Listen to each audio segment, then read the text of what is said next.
Hello, everyone, and welcome. My name is Matthew, and I am joined by the star of Survivor 41, Abraham, and Survivor Now analyst, Ali. Today, we are discussing episode 4 of Survivor Cambodia Second Chances. Be sure to subscribe to our YouTube channel and follow us on Instagram and Threads at Survivor Now Podcast. We're also on Twitter at Survivor Now Pod. Wait a minute, now we on Threads already? We're on Threads. Man. Randy works fast. So shout out to Randy there for getting us on Threads. Go ahead and follow us again at Survivor Now Podcast, and you may see some awesome announcements on our Instagram page, including stuff about YouTube channel membership. So make sure you go check that out so that we can continue providing engaging content. So we start out this episode today. We are at the Angkor camp, and PG was just voted out. Varner is very excited that he did not receive any votes at that tribal council. And we get this lovely moment between Tasha and Wu. To me, Tasha was the main character of this episode. What did you two think? Oh, she was for sure. Especially the first kind of scenes you see. The one thing though that I picked up with that kind of the post-tribal was Varner had a lucky escape, and he sat there being like, I didn't get any votes. I'm like, yes, everyone is shocked by that, Varner, don't worry. But yeah, no, that moment between Tasha and Wu was really nice to see, because you could tell that, Tasha was taking the game into her own hands, but you then kind of saw it backfire with Abby and kind of her being like, why are you talking to Wu? So there was a whole drama with it, which I was kind of here for, I'm not going to lie. Yeah, there was drama, but I have to say, I love how Tasha sort of navigated that conversation with Abby. Abby approached Tasha and said, I'm really uncomfortable with what just happened. And, Tasha was like, oh, well, let's go talk about it in private. And Abby said, no, we're going to talk about this in front of everyone. And I thought Tasha really handled the conversation well, where Tasha was like, I didn't lie to you. I was on your side. Please tell me what the issue is. Yeah. It's hard to manage people when you have a full stomach, a good night's rest. Now you're sleeping on the beach. You kind of cranky, and I gotta say, Abby's approach has been straightforward the whole time. So you kind of know what you get, which is kind of different from Wu and kind of different from Varner, because you really don't know exactly what you get. We see where Wu was voted for Abby twice, with really no reason behind it.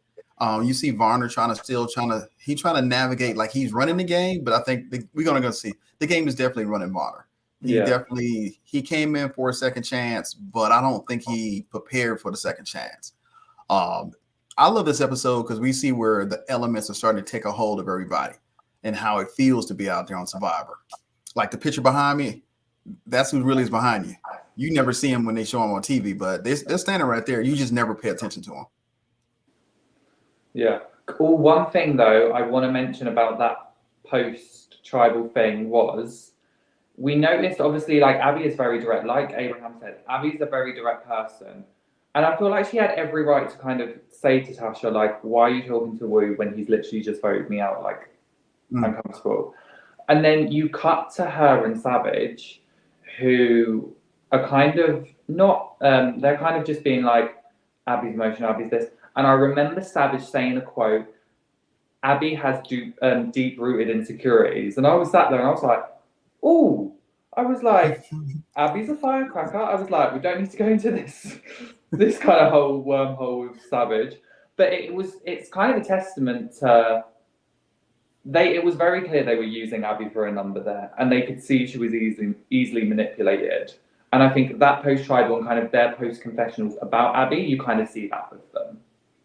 Well, you see, but he takes a back seat to the episode. He really hasn't stepped forward and said, I want to dominate and run anything. Tasha, for this episode, has definitely been the person that ran this episode.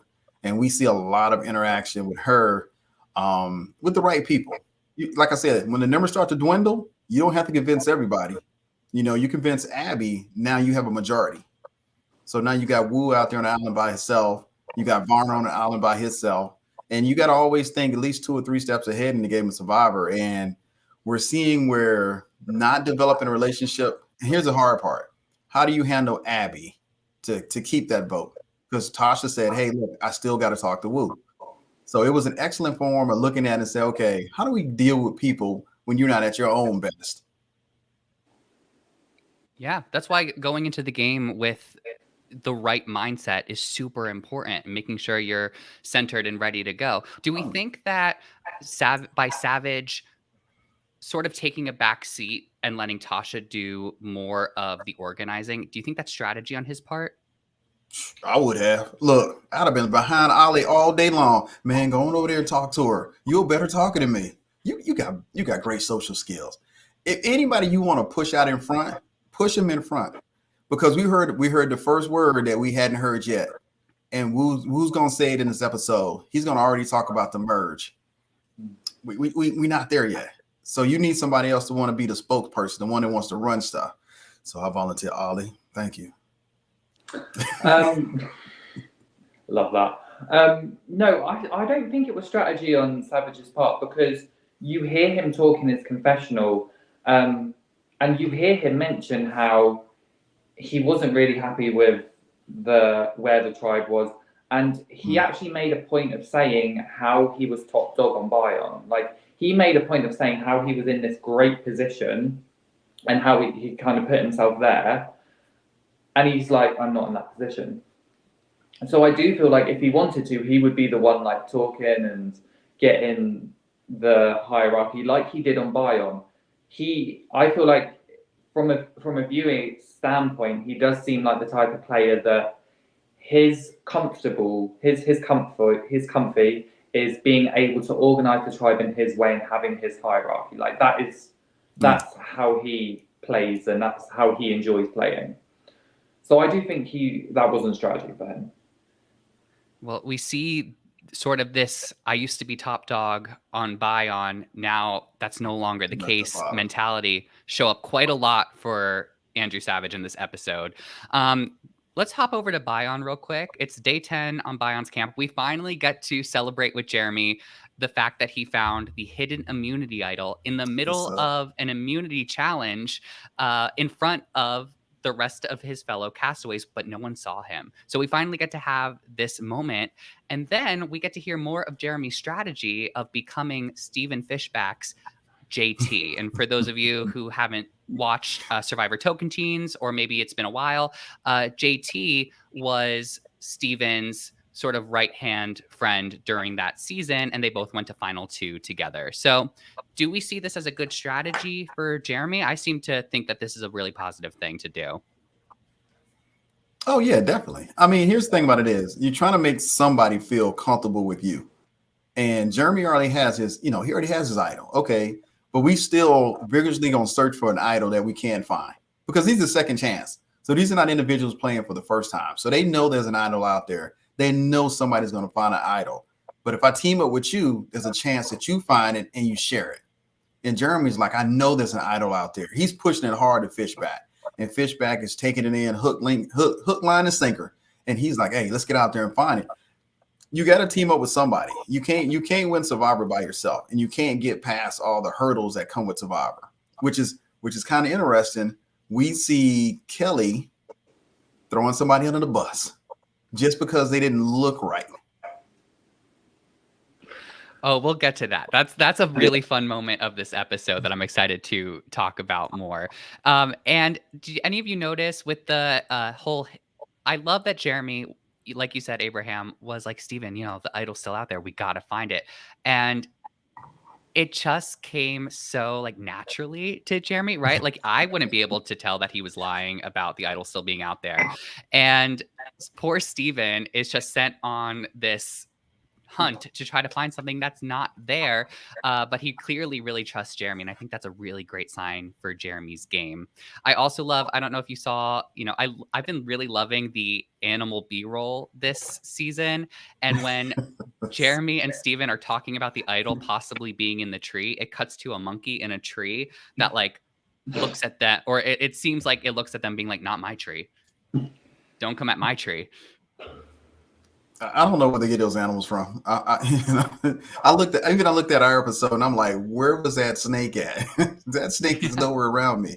So it's funny how they kind of throw them in there. I think going back to last episode, we were talking about that, inserting something into the episode that gives you that extra, like, oh man, wait a minute, there are monkeys or something in the tree. No, I didn't see any. So I don't know where to get them from. No, but to be fair, that's quite a good find. But I do think Jeremy lying to Stephen was the perfect diversion, especially with it being Stephen, because you know how gung-ho Stephen has been with trying to find the idols. So you knew that if he was going to do it with anyone, it was going to be Stephen, because you knew that he would get kind of Monica and Kimmy and whoever to continue searching as well. Yeah. So now is Joe still playing Survivor? Hey, look, is Joe still playing Survivor? who got edited out this week? You know what's funny? The funny part about it is when we get to the actual immunity challenge, I want you to take a look at what time of day it was when they started and when they came back. I was like, who did this editing? I was going to say, noted.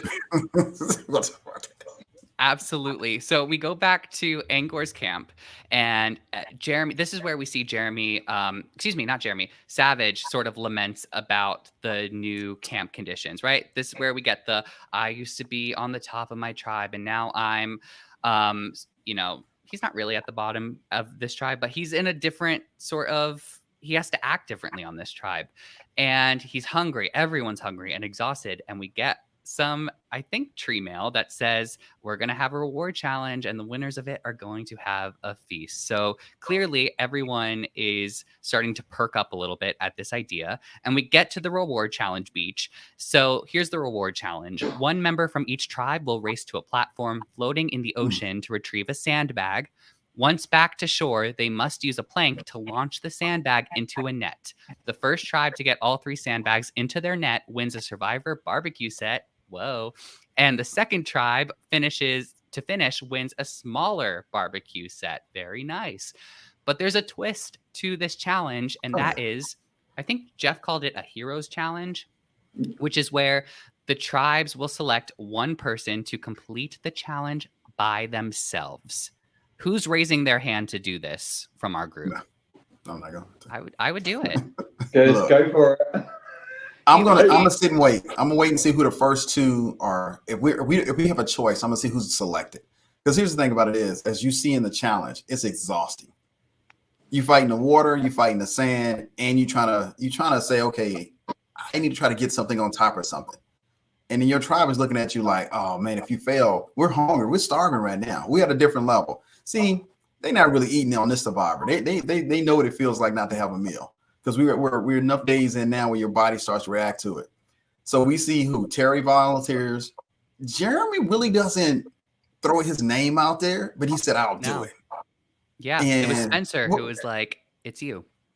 Yeah, I'm like, Spencer, why wouldn't you do it? So we had Spencer, and then we had, we got what we consider to be the challenge people for this one right here. But we saw it's an exhausting challenge.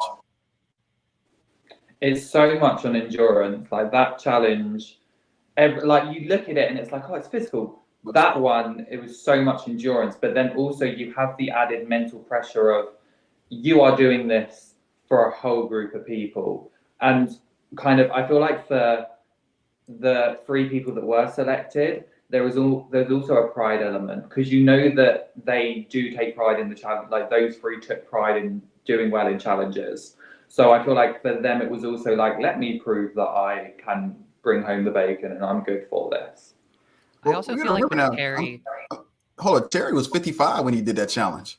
Yeah. So if you look at Terry was 55, we got Savage at 51, and we got Jeremy. How old was Jeremy when he did? Jeremy would be on the other page, 37. So Jeremy is the youngest out of all of them on that challenge. So that's kind of interesting. It was cool to see how it played out, but I think the thing about Terry doing it, I think that was very important for Terry's game. We know in the last episode that Kelly Wentworth was sort of throwing Terry under the bus because they are both in the minority of numbers in terms of who came from what tribe during the tribe swap. So Terry, I believe, sort of couldn't let this opportunity to make Joe do a challenge like this pass, because Terry needed to show that he was providing for the tribe, or at least is competing for the tribe. I didn't see Joe volunteer. I didn't see anyone talk about Joe. I want to assume that Is Joe there? option was brought up. Was Joe there? It goes back to, what is Joe doing? But I'm happy to see that Terry was the one to do it from their tribe. Oh, yeah. If you got to do it, you got to do it. Again, you're right. If you think it's going to further your game, you put yourself out there, because it's really, there is no loss in it, because everybody sees what it takes to try to get the challenge done. So there are certain challenges where people say, hey, you gave it your best shot. Yeah. And with so Bion loses this challenge, so Jeremy isn't able to complete in time, but he's still close. It's still a close call. So like you said, people are seeing that like it wasn't such a dramatic defeat. And I think it's interesting to me personally. I do think the taller people of the tribes would be the ones to compete in a challenge like this, because navigating, I mean, Ollie, you're a swimmer, navigating through this like awkward amount of water. Do you swim? Do you run? You have to make up your mind, because it's not the perfect depth, is very difficult to do. So I would assume using someone with longer legs for this challenge might be a benefit. Don't pick me. Yeah. No, I do feel like with that challenge, being taller is definitely an advantage, because you can, especially with the running thing, because it is getting your legs up and over the water, which isn't like, I've done that kind of similar things with that before in my life. Like, that is hard to do. Like, trying to run when you've already got like half of your legs in the water, it is difficult. So yeah, definitely height would help in that advantage. But to be fair, Terry's not the tallest, and he did well in it. So yeah, he did great. Got second place. I think all the tall people will still either edited out the episode, or we're still looking for Joe. Joe, are you in this episode at all? Anywhere? Where's Joe? Joe's making hammocks. He's creating pillows out of sand. He's doing whatever. He's being Survivor MacGyver. Is Keith in this episode?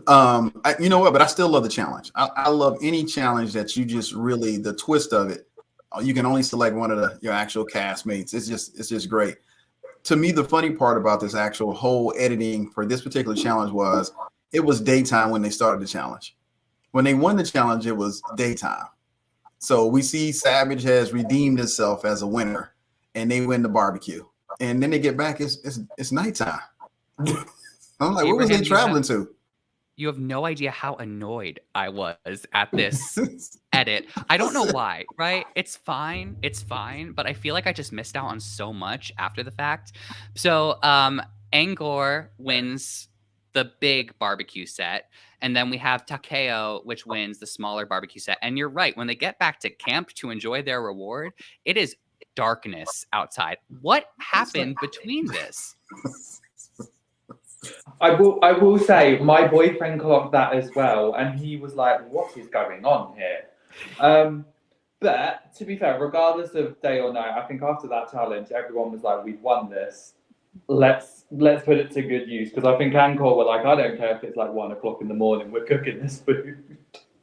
I can't tell you this right here. The challengers are not located where the camps are located at. So you do have to travel to get to the actual challenge itself. So depending on where it was set up at and the distance that they had to travel back and forth, probably, but it was just it was so extreme that it was almost like it was midnight. And I was like, what? And then I wanted to see the food. I wanted to see what they were cooking. I know, that's always the fun. You get to sort of see like what like island gourmet meal is like. And I'm starting to think like maybe the sun was maybe setting towards the end of the reward challenge. But you're right. It was just so extreme of a cut. But the next day we get this probably my favorite moment from the episode between Cass and Kelly Wentworth.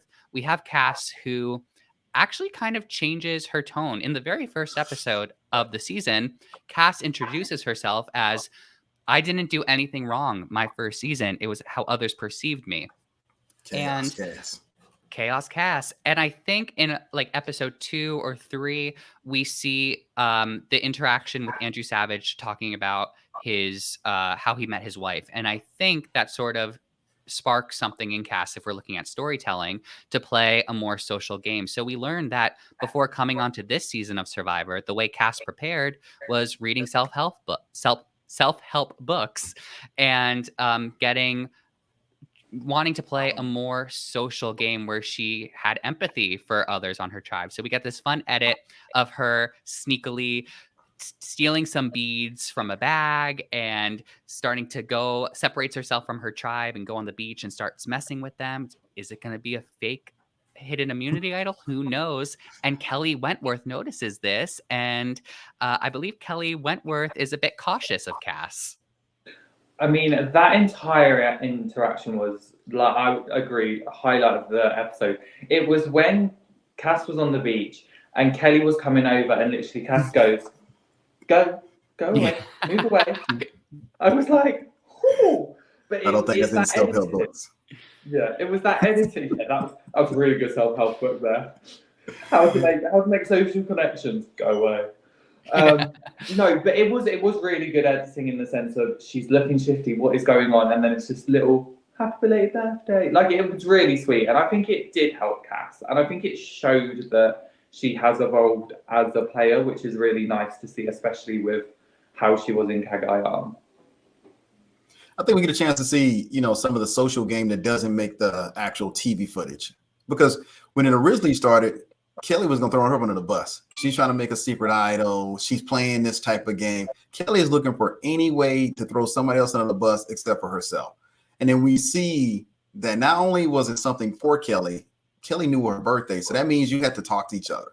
So we see what the social game looks like. And she remembered her birthday, and you made something for her birthday. And you kind of took a moment that editing says was great in, here's how you throw somebody under the bus, but here's how it backfires. Because, say, hey, I made you a bracelet. It's your happy birthday, and you're out here on the island with us. And then that's just a social game. Like I said before, you got to get to know your castmates. And I think that move propelled her a little farther than it did Kelly. Because Kelly went in it like she was doing something, and she was trying to get it up in hand. So it's kind of funny. But I'm not sure we're in that a self-help book. Throwing your hand up was a part of it. But who knows? That might have been a different book. Leave me go. I thought it was a very nice gesture. And I think Kelly Wentworth actually handled this really well. I didn't see, right? I think Kelly was good to wait until she started saying hey, I noticed this earlier today. It didn't seem like she actually mentioned it to anyone or didn't have time to mention it to anyone that I think Cass is doing this. Plus, I think other people on the tribe also saw Cass doing this on their beach. But I like that, in Kelly's confessional, whatever questions they were asking her to sort of prompt how do you react when you're seeing this play out? I think Kelly did a really nice job at sort of painting the picture of what she was thinking at each moment before Cass gave her the gift. And I like that when she did get the gift, she said, I thought you were making a fake idol. And it sort of, I think it bonded them a little bit more. It was definitely a really huge, almost kind of human element to the game that you rarely see, just a really sweet interaction that has nothing to do game related, and it's just a nice little, it was your birthday, here you go. I thought it was a really sweet moment. Yeah. Well, let's go over to Bion again. And Jeremy, Spencer, and Steven are discussing Kelly Wigglesworth. And this is sort of Spencer's tour, I'm going to say, of saving himself. So he did the social connection with Jeremy last episode, and now he's back to strategy. So he is trying to point fingers at Kelly Wigglesworth for having connections to Varner on the other tribe, let's say, for example. And Spencer is also saying, she voted against me to Steven and Jeremy. And then he approaches Monica. And Monica has a different take of Spencer's strategy here. I was okay, this is probably biased because I am an absolute Monica fan. But I kind of agree with everything Monica, because it was Monica and Spencer at the well. And he is literally kind of being like, here's all these connections Wiggles has. And this is why we should be scared of her. And you've got Monica going, But at the end of the day, he kind of almost reverted back to strategy Spencer. And I think that's what Monica saw. She saw him literally go back into how he was in kind of not totally, but she saw that he was basically doing what he could to survive, and she was kind of like, no, not having it. And I think especially since like 2 females had just been voted out, like Monica was looking at that. So I really appreciated that. I thought it was really good, like awareness from Monica that I don't think we've really seen so far, because she hasn't really been given a big edit. But I think that was kind of a really nice moment to be like, no, you can tell Monica has got her head on straight here, and she's looking at what's going on. You know, when you win, you don't have to really, it's hard to play the game until you lose. You got to lose to play the game. And I think Spencer right now is playing too hard. You only got to try. You got a small tribe. Play the tribe. So you only got to worry about 3 people. You and Jeremy Snake, y'all got a good relationship, but Jeremy also is bonded over the other players that came from his previous tribe. But Fishback was always on the outs. He was always going to be one of the sacrificial players. So you kind of say, let me steer towards keeping whatever they say, especially if they're the majority.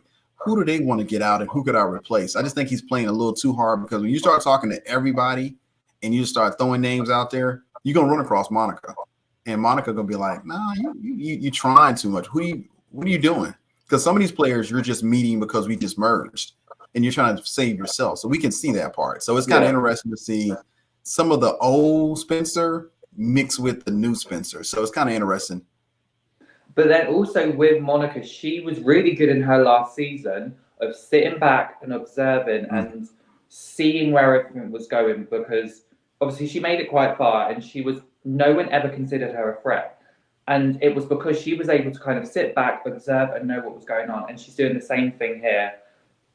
And I think she can see the reason, because she mentioned the Girls Alliance, I think the reason she said that is because she could see what Spencer was doing, and that was straight away just growing up with Jeremy and Fishback, and kind of being like, yeah, okay, I'm gonna make a note of that and know it for next time. But I was very proud of Monica. The one thing that makes me nervous for Monica here is that as a viewer, I haven't seen her numbers really. So I don't quite know who is willing to work with her at this time. And we may just need a tribal council to see that. It makes me nervous. Hold up. Monica's standing next to Joe, because we don't know where Joe's at either. So yeah. I have no idea. Keith, Joe, Monica, and Kimmy. Thankfully, we see a little bit of Monica to tell me where her strategy is headed, but everyone else, no idea where they are. And with Monica, I just don't want her to fall into a position where she has this idea and she sees these observations, but is unable to convince others on her tribe of what is actually going on. No, I agree completely with that. It's interesting. You see Monica on one side and you see Abby on the other side. And you say, well, Monica's playing a strategic game. She's looking at the game, where Abby is just throwing a bowling ball down the lane and just hitting everybody. Nobody gets good, bad, or indifferent. You're still getting hit. You know what? It works for Abby. Yeah. Or at least it's working, I should say.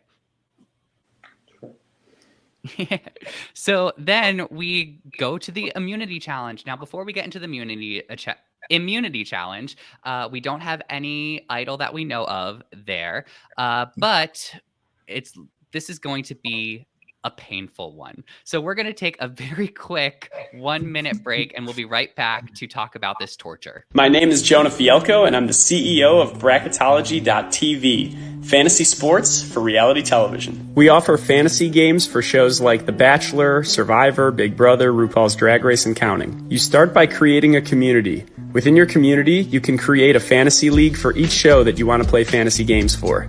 Within the league, you can choose up to 3 of our 4 game types, and our most popular is the Advanced League.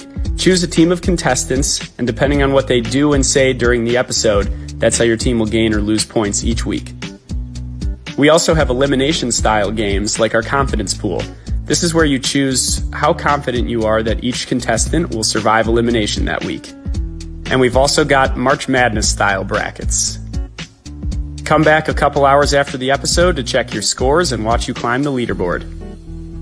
Bracketology is free to play, so grab your friends, your family, your coworkers, and head to bracketology.tv for more info. Okay, Abe, Ollie, I will slide down wooden A-frames with both of you all day. But this challenge, Abraham, you said that production would never put you in danger to find an idol. What the heck was this? Because First of all, this was wild. Production will film you doing a lot of stuff that's dangerous. They will not put you in danger. They will not stop filming when you put yourself in danger. Here's the thing. They let you see what you're going to do before you do it. So you can see the puzzle pieces. You can't touch the puzzle pieces, so you don't really know how heavy they are. But you can see the distance. You kind of know what you got to do. As we see this whole thing unfold, we just see chaos unfolds. And it just everybody's just taking a beating. Now, you don't see the aftermath. So here's how you know you had a good challenge. Probably not for most. See how many band-aids you see. They try to get band-aids that match up with your skin so you don't see them, but everybody got some band-aids, they got some bruises, and they took a beating on this challenge. But you know what? I still would have been out there.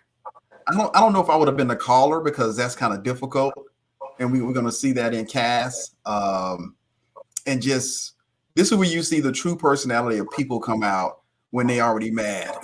They mad, they hungry, and you see that in this challenge here. But I'm going to still go out there and do it. Same. I will give it a go. If maybe I'm the cooler, I don't know yet. But the thing with this challenge is it is such a communication challenge, and the issue you have is you're trying to listen to one specific voice, and there's three going on. So you're trying to tune out, like for example, you're trying to just listen to Cass. You're trying to tune out Kimmy. You're trying to tune out Varna, and you're just trying to, or whoever it was, and you're just trying to focus on that one voice. So that is where it's going to lie. The one thing I did appreciate, there was two things I found so hilarious during this challenge, and it was when they were finding the puzzle pieces. Terry looking like a lost puppy, like he's just walking around. Where I'm going. Hilarious. I was just like, love it. Continue. It was such a juxtaposition to the reward challenge where he was absolutely like killing it, like doing the thing, and then he gets to there and he's like. And then you also have Keith, who is right by Cass, and he's going, "What?" I'm like, I can't hear you. I'm like, Cass could be right next to you screaming this, and I feel like Keith will go, "I can't hear you."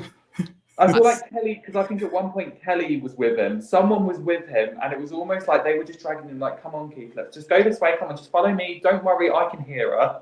I loved it. Look, let's not. Hold on, we got to give a shout out to Joe because Joe was the only person that picked up one puzzle piece by himself. There was Joe this episode. That's the perfect example of what Joe did. I think someone else who would love to do this challenge is Chris from our live chat. Chris says that they love a painful challenge. Chris, do you love watching it or would you like to be in it? Let us know in the chat. As a reminder, if you're listening to this after the fact, we do record our episodes live. So next time we're doing a live stream, feel free to join us and engage with us in our live chat. But this is ridiculous. So in case you haven't watched the episode or just need a refresher, essentially we have one caller from each tribe that will direct their blindfolded tribe mates to retrieve scattered puzzle pieces. Once all of the puzzle pieces are retrieved, the tribe can take off their blindfolds to complete the puzzle, and the first two teams to complete their puzzles win immunity. And Chris also put in our chat that just watching is good enough. So I'm with you, Chris. Yeah. So we talked a little bit. It's so heavy, heavy.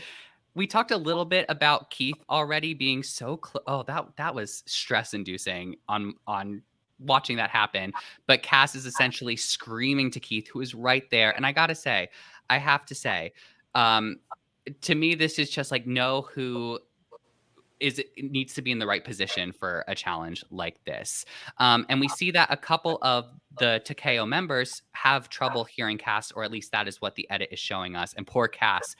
Cass must have vocal nodules at the end of this. That was so intense.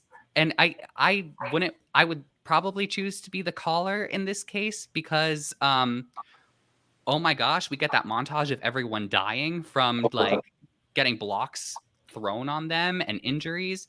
Poor Spencer gets something on his shin. Tasha gets her leg snapped. Insanity. Look, that thing looks it looks so much fun. I wish I could be out there with them. But it hurts. I mean, and look, you still got to lift them up into the actual puzzle itself. You still got to get it up there. You exhausted. You out there. It's hot. You like, man, because you look, you see, if you ever just sit back and look at the challenge, it's always somebody off to the challenge that just gas. And they like, man, please don't ask me to touch nothing else except for Joe.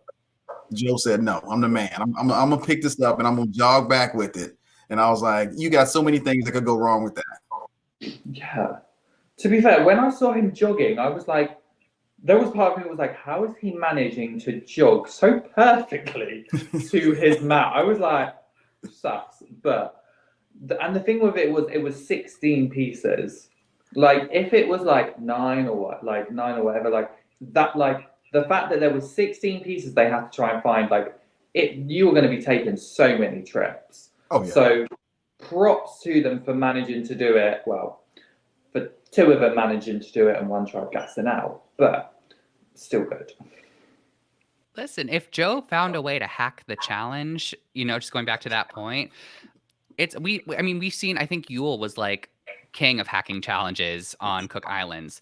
And I think if you find a way to do it where it's not, and again, I'm not saying, I have no idea if maybe Joe did just sprint and see what happens. But if like maybe your sweat cheers up the blindfold, right? Like maybe something like that happened. Good on him, right? As long as you're not just taking off your blindfold and going for it, I think production would intervene in that case. So any other moments from this and edit it out? Any other moments from this challenge that would be worth noting? Well, we can't leave it without the mental breakdown of Savage. Yeah. That was very hard to watch. Savage was destroyed. Angor seemed to just let the challenge happen. They kind of admitted defeat really early in there. It was to me, sometimes I get frustrated when people like very much quit the challenge, but seeing the physical toll that the initial retrieving of the pieces caused everyone, I kind of had a lot of empathy for them because everyone just seemed unable to complete it. But also it was that thing of they had just won the reward challenge, so they were already on that high. They'd had nourishment. Clearly that wasn't enough though. And I don't know whether that was a contributing factor of the fact that they managed to that potentially with Savage as well. He managed to literally win a challenge on his own when he had not had food and all that. And then he's had food, come off this high and then lost. Like, I feel like that also played a factor into how he was feeling. Yeah. Well, it was good. For everybody, go ahead, Matthew. No, I was just gonna say it was good foreshadowing because we saw Savage really like when he won the reward challenge, he was very exhausted. So I thought that was unfortunate, but a very good through line for the episode. Because you got to go back now when you start voting people out before you really got to get rid of them. Yeah, there's a concern that if we let them get too far, they may have or acquire too much power to get voted out. But as these challenges come up, we see these challenges. Who would you have voted out differently had you had the opportunity to say, okay, you know what, I'm going to vote somebody else out because I know the physicality of the challenge. I know the demand of the challenge. Even something as simple as a puzzle. You're like, okay, well, we know we got a puzzle. It's not a hard puzzle. But you got heavy puzzle pieces, you're tired. But like Ali said, you just had a meal. You had a good meal. And now you should be mentally and physically ready for the challenge. And we see where they really just was destroyed on this challenge. And then we see Savage really express, and here's a part of Survivor people see in bits and pieces. But we see Savage showing this is a drain on who I am. Because you can tell Savage used to competing, he's used to winning, used to playing at a high level, and he's utterly defeated. And that's what Survivor is all about. Because when you come out there, you want to do your best, but when your body and mind says, hey, that's it. Yeah. I sort of applaud that moment too, of just his vulnerability and just being able to say like, I'm scared, like I like you said, Abraham, like I've been an athlete in college. I've never felt myself be at this limit, and it is very humbling. So I think there's no surprise here, but Bion and Takeo are the 2 tribes that win immunity, and Angor is forced to go back to tribal council again. It seems like Abby Maria is sort of turning into a bit of a Denise story arc from Survivor Philippines. She's been at every tribal council so far. Yeah. Oh, yeah, she has. Yeah, her Yep. Wu and Vaughn have, yeah. Mm-hmm. And I think so. We go back to camp. It's day 11. We see Varner is injured. He's sort of using that strategy of I'm not a physical threat to anyone here anymore. I think it's an all right place to come from for strategy wise. What do you think? He did drop that thing. He dropped the puzzle piece on his toe. Was that what his On toe his or his toe. foot? His pinky toe. Yep. That's a dicey strategy. I don't know if I'll use that one. Yeah, I feel like especially when they've just been losing, and they're on this thing of how do we not lose? And Varner, he made the point of saying, "I'm not a physical threat." I'm like, yes, but we want you to at least be physical. Like, there's a difference between not being a physical threat and not being physical. Like, that's like, I felt like he was doing himself a disservice because he was just showing a tribe who need challenge strength at this point. Hey, I might not be that challenge strength. But there were so many other elements of this kind of pre-tribal that I saw that was so interesting because you also, obviously, it was kind of this whole Wu versus Varner thing because they knew that Tasha and Savage had Abby. But you actually do see during this kind of discussion that Tasha basically admits that, you know, her and Varner used Abby for majority because they're now like talking down to her. Like we said at the start of the episode, you kind of saw it foreshadowing, and now Tasha fully admits, like, oh yeah, no, I just used her because I knew she was easily manipulated. Like, she didn't say those words, but she kind of just proved like we were using Abby. And I was kind of there like, I'm not here for that. I mean, I wonder how much it is using Abby in the sense like they sort of gave Abby a gift in voting PG out last episode. And I feel like with this one, it was a little confusing to me, the edit, in terms of, especially how it sort of framed Abby as being the one to hold all the power, even though mathematically that didn't make quite sense. But we see so Tasha and Savage really want Varner out, and the whole game of this pre-tribal camp day is to make sure that Varner doesn't get Abby to vote with him. But we see where Varner is saying Tasha's not talking to him, but Abby sits in the swing vote. Abby goes with Wu and Varner. She can vote out Savage or Tasha. She goes with Savage and Tasha. They can vote out either Wu or Varner. Now you have the discrepancy between Savage saying, hey, we want Varner out. The only reason Wu is on the chopping blocks, he just aligned himself with the wrong person at the wrong time. He just couldn't get away from, let's try to vote Abby out. We got PG, and he just couldn't get away from that. So you voted for it twice. And as we see, Abby is not a forgetting person. I ain't said forgetting person. So, and she's going to throw it in her face every time and make you talk about it. As we see when they get to tribal council, she's going to put it out there. There's no hold bar. So you know what? I know Jeff loved her as a tribe at the jury because there's no holds bar. And she provides great footage that I'm pretty sure there's a bunch of footage we just never saw. But I think that Savage and Tasha are in a good position because they're together. They know they're underdog. Varner is definitely on the way out, but I don't think the vote would have been as close if Vu hadn't done what he had done, to think that it was kind of furthering his game. I don't know how he's playing his second chance. I think he's playing it way differently than I would have. And it could be because he's most recent. He just played. So maybe because he's just recently played, he's feeling different about how he should play. It was really interesting to see because Wu did finally try and like kind of build a bridge and kind of like be like, Abby, me, you and Varner, we can do this. But like I do feel like Abby had every right to kind of say to him, you voted me twice. Like, and I do, even though it doesn't look like Abby could be the swing vote, I can see why she is in that position, because she is currently with Tasha and Savage, and she could turn around to both of them and go, no, I'm putting my foot down. I want to vote out Wu. And if both of them are like, no, we're doing this, she can easily turn around and be like, okay, then let me do something else.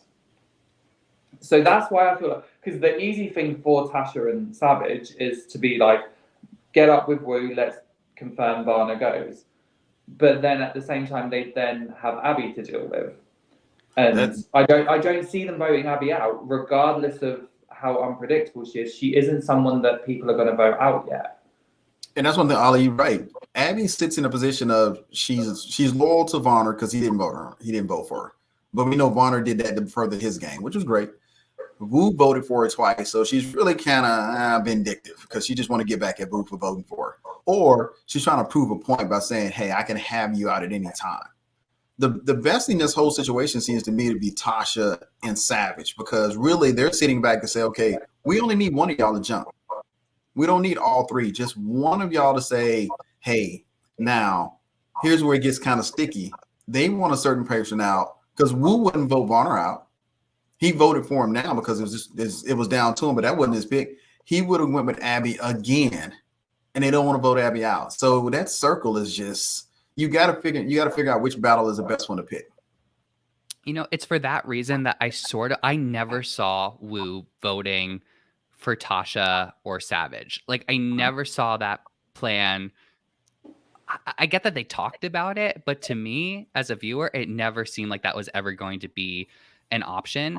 And I don't even think, in my opinion, the only person that maybe could have convinced Abby otherwise to vote for Savage or Tasha was Varner. And I didn't see that conversation happen. If anything, when Varner and Wu were talking about, we're both on the bottom, Varner was like, Wu, you go talk to Abby and try to get her. And it was like, I don't think Wu's the right person for that job if that's the plan that you want to try to pull here.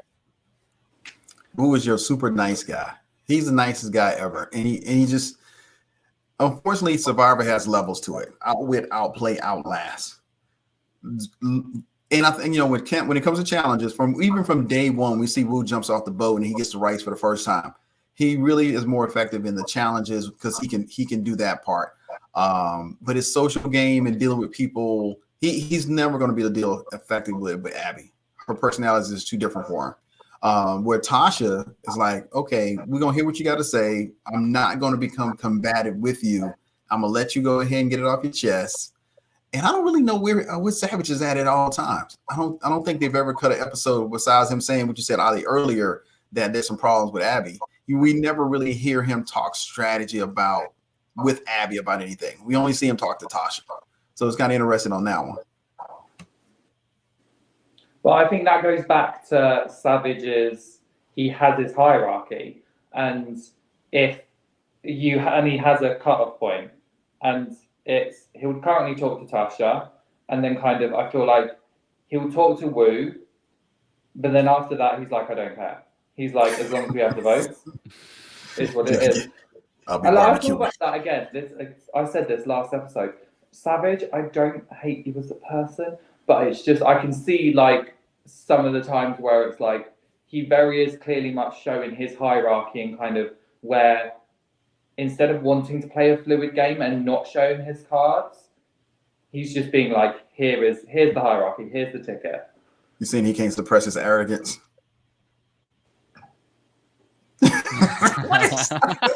Ollie, there's nothing in that glass. Look, there's nothing bad about the arrogance. He just has to try to compress it in. And that's like Joe not being physical when he could be physical. Or when we see in a previous episode with him waiting to jump in on a puzzle. You just got to pace yourself. And I think the thing that endears me to Savage on this episode is how vulnerable he was after losing that challenge, because now we see what it feels like to lose, and you know what it feels like, and he can't hide it anymore because there's a certain level that Survivor strips off of you, and usually that's that protective level, that level where like I'm just gonna look at you, I'm not gonna say anything, I'm steaming mad, or I'm really emotional, but you got your stone face on. We see now where we've been in the game X number of days, you're not eating every day, you're not sleeping all night, and you really can't manage your own emotions because they're kind of seeping out. And we see where it happens with Savage, where it is just seeping out We see where it happens with Abby. Well, no, Abby she just hitting with the right and left. She on so. I will say this right here. To meet Abby in person at her life right now, I met her a couple of times. She's a great person. No reflection. You would enjoy her company, but to see her play Survivor, me and her be out there tussling. Stop terrorizing people. I have to agree. I really enjoyed Savage's story through this episode. I also agree with Ollie, right? I do think that there is like a little bit of arrogance there, but it doesn't bother me as the viewer. I just think he's a really great sort of character to have on the season, and you know, it seems like a really cool person off the season also. So let's get to Tribal Council, shall we? This was Wu and Varner essentially begging for their lives, which is another reason why they very clearly did not establish a plan with Abby to get Tasha or Savage out. It could have been a blindside, right? This could have just been game, but I think the way that they came at each other and the way Abby was reacting was it just seemed like a blindside was not going to happen. Again, this is where I'm like, the edit is telling me that Abby holds all the power in this moment. But if we all know that Wu, Savage, and Tasha are voting for Varner, that's not really the case. I mean, I really enjoyed this tribal, to be fair.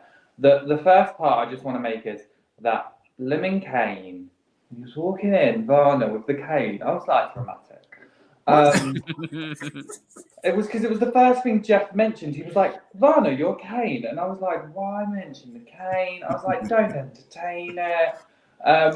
But no, like, this was such like you could tell it was between them two, because basically it was showing Abby's control on the tribe, that she was like, no, I'm not letting Wu off this easy. Like, he has to sweat.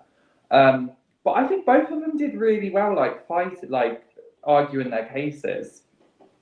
I also thought that when Varner pitched his case, he was slightly shady to Tasha, because he was like explaining to each person why he should stay. And the first thing he said to Tasha was, well, you haven't really spoken to me today, but here's the thing. I was like, thank you for at least calling that out, because if someone did that with me, I'd also feel like, no, you have to be called out for not wanting to speak to me. Yeah, he was already voted. He wasn't gonna get them 2 votes anyway. He was already on the out. So now, Wu just went. That's when we hear the first mention of a merger, and him saying, "Oh, if we merge, here's what's gonna happen. Here's on the other side." And I was like, to me, it was just too early. And we still come back to Abby. Abby is still the centerpiece of Tribal Council. And here's the thing about it is, if nothing else, Abby is loyal. She may be erratic during the game, and she might be ruffling everybody's feathers, but when she says she's going to go with you, there's no question about it. She will be with you. And I like that part about it. I love that part about it, because you need that in the game. So now it just comes down, okay, who's getting voted out? Vu or Varner? And I like the way Vu went about trying to save himself. He said, hey, look, I'm going to be loyal to you 100% after that. 9 times out of 10, that's a lie. You're just trying to make it to another day. I'm trying to give me 3 more days. So whatever it takes to get 3 more days. So to me, his sale pitch was way better than Varner's sale pitch. And you had Abby sitting right there, basically just poking him. Just hit. And I said, man, stop. Abby's not going to give you a break. Just say what you got to say and just keep it moving. And Jeff, messy Jeff, he was there. He was in full form.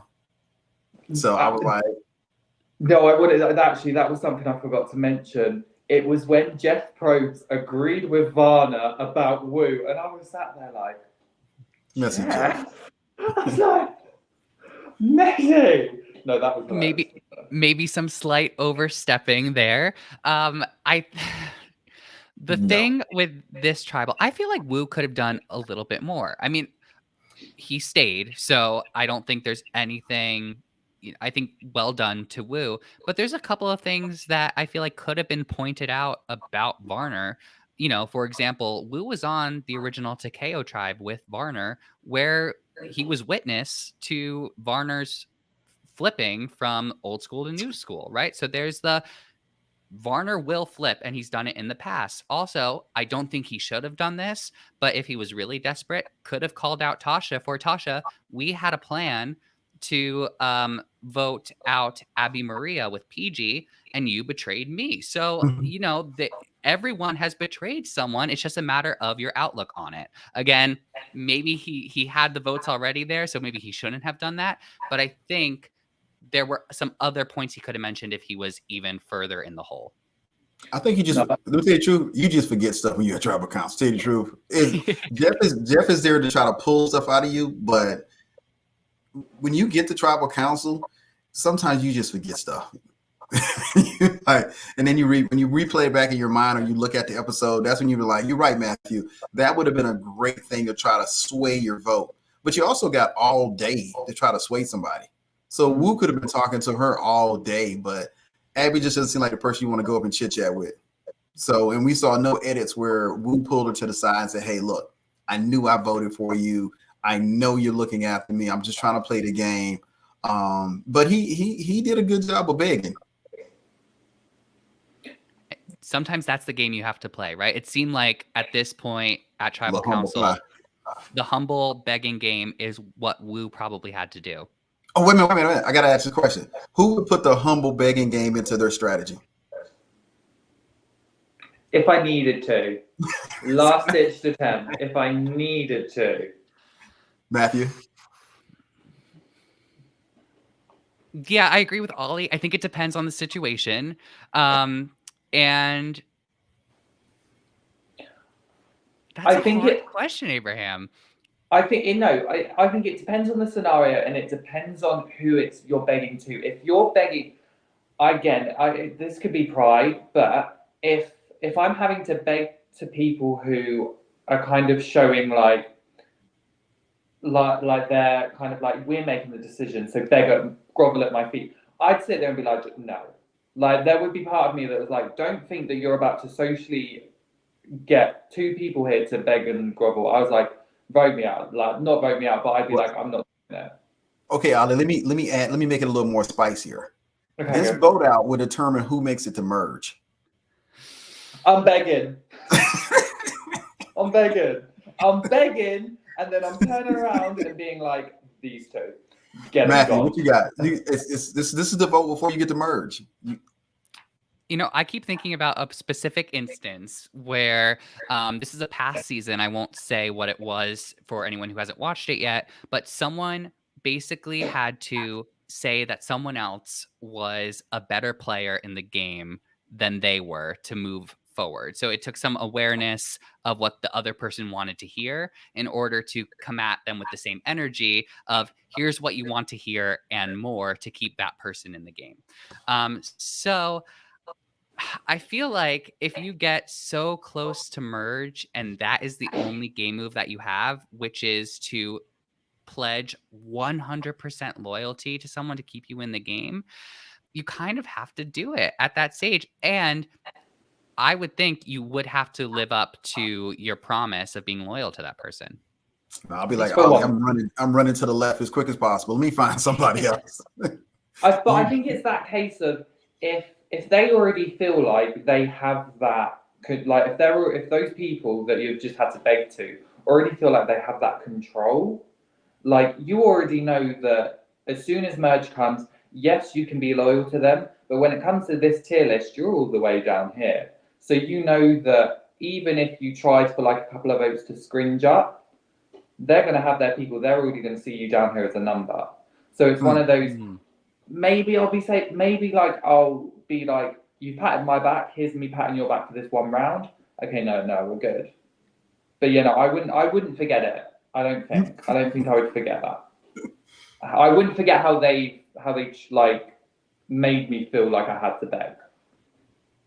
Oh yeah, definitely. Yeah. When you're put in that position, you know who got you there, and I think that is definitely something that you need to keep your eye on as you move into the individual portion of the game. So where we are in Survivor Cambodia, it does not seem like I don't believe we're going into a merge next week. It doesn't seem like that. No. But I could be wrong. Nothing spoiled in the next episode commercial. So this episode, we end with Varner being voted out. It is a unanimous vote. Varner is the only one to cast a vote on Wu. Wu lives to see another day in the game, and I hope to see him go further. I'm sort of at a rewatch / first watch of Survivor Cagayan, and the reason I stayed away from it is just sort of knowing one of Wu's infamous decisions, and I just really want to see him succeed this season. So any final thoughts before we close out?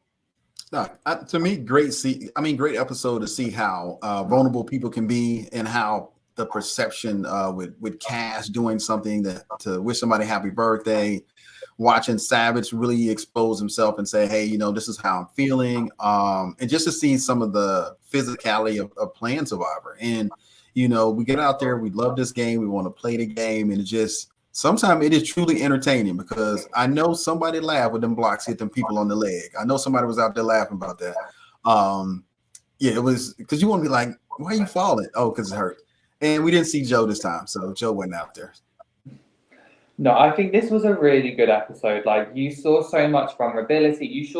I feel like we saw so many more human interactions and kind of human things, like, that made you bond with them as a viewer. And I feel like the right person left. But I will say, okay, so we are all aware of Varner after the season, but I will just say, from watching this season, I can see that, this sounds weird, I can see how he actually got asked to return, because I think he did kind of prove how much the game's evolved, and he kind of showed how much the game had changed, and that part he enveloped. We won't talk about that other season, but I do think that it was a good it was a good episode overall. And even though I do think Varner stepped up his game strategically, I do feel like he was the right person to go at that point. And it was also when he hugged Abby Bye and was like, "You little," I won't say the word, but I was like, that was kind of a cute send off. I was like, that was hilarious. That'll get you back on the show. I also would agree, Ollie. I could see why he ended up being asked back, but I will fully admit that when he was voted out, I was so happy, and ding dong, the witch is dead. So with that, thank you so much for joining us for episode 4 of Survivor Cambodia Second Chances. Please make sure to subscribe to our YouTube channel and check us out on Instagram and Threads and Twitter, and to keep you notified about when we will going up live again for episode 5. See you all later.